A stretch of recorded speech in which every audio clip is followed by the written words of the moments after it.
Hello， 大家好，歡迎嚟到 TC Acoustic 香港，又係我阿毛啦。嗱，最近咧 Sonos 就推出咗最新嘅 Era 無線喇叭系列。咁佢呢個系列手法咧就有兩個型號嘅，分別就係入門級嘅 Era 100啦，同埋高級一啲定位嘅 Era 300。咁佢入邊咧採用咗好多全新嘅技術啦，同埋全新嘅設計嘅。今日咧我哋就試玩一下定位旗艦級嘅 Era 300。咁啊睇下佢入邊有咩乾坤咯。Let's go！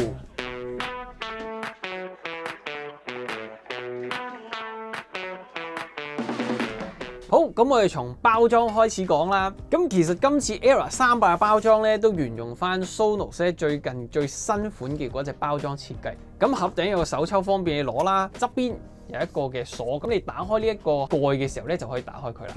咁啊開咗佢啦。咁啊對面都係，咁啊開咗佢。好，咁我哋打開個盒啦。咁啊一見到咧就係好靚嘅布袋咁啊入住隻喇叭啦。打開咧就電源線。咁就冇噶啦。咁我拆開個布袋先。哇！咁啊登場啦！呢一隻就係 Era 300啦。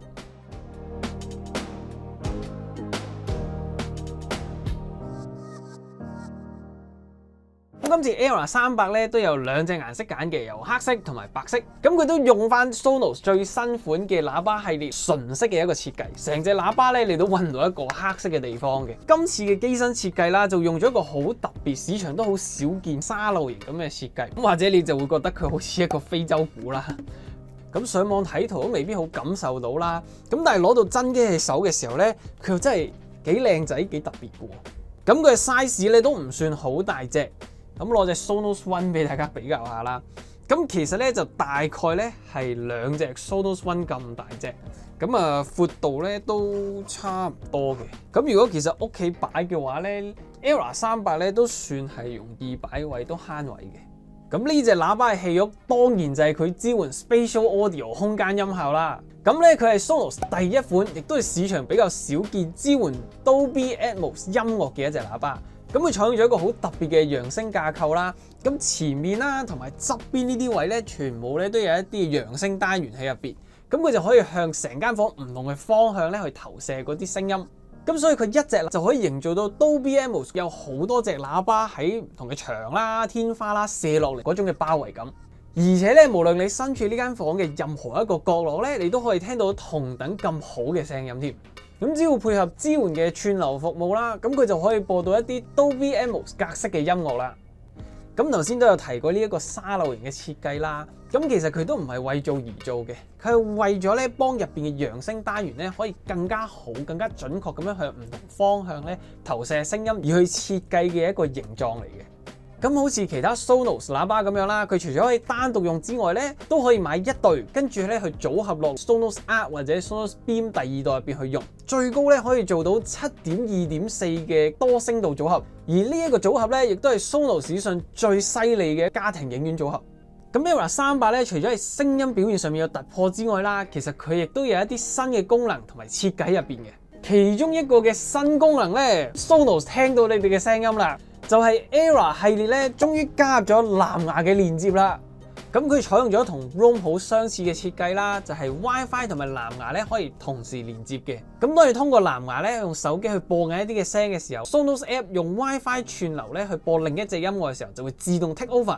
咁用上咧就比較靈活方便啦。咁佢都新增咗一個 Type-C 嘅插口啦。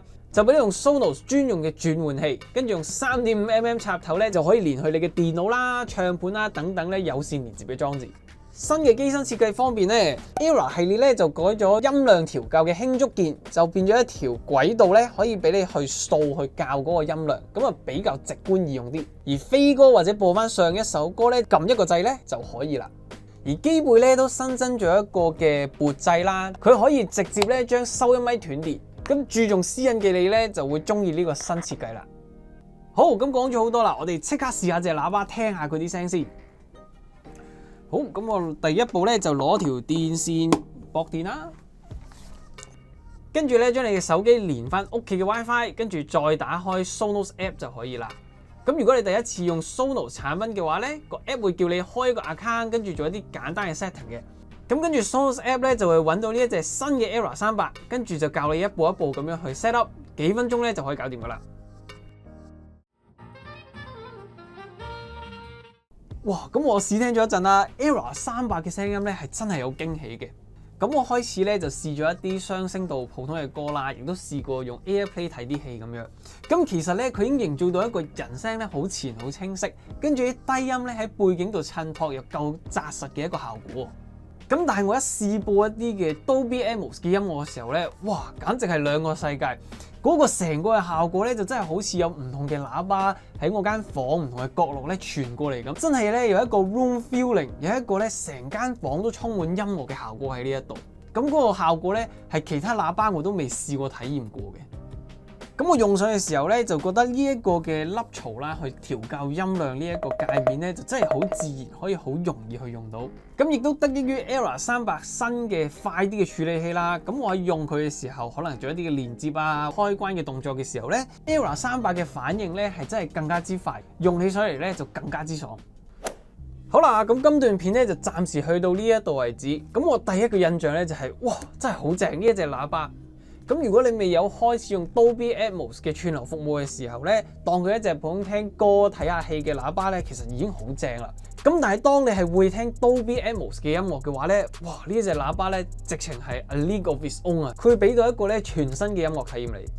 我自己屋企咧就用咗一隻 Roomba 喺個睡房嗰度。咁呢一隻 Era 300咧就好適合咧喺我屋企擺我嘅客廳啦，所以咧我自己都好想要一隻。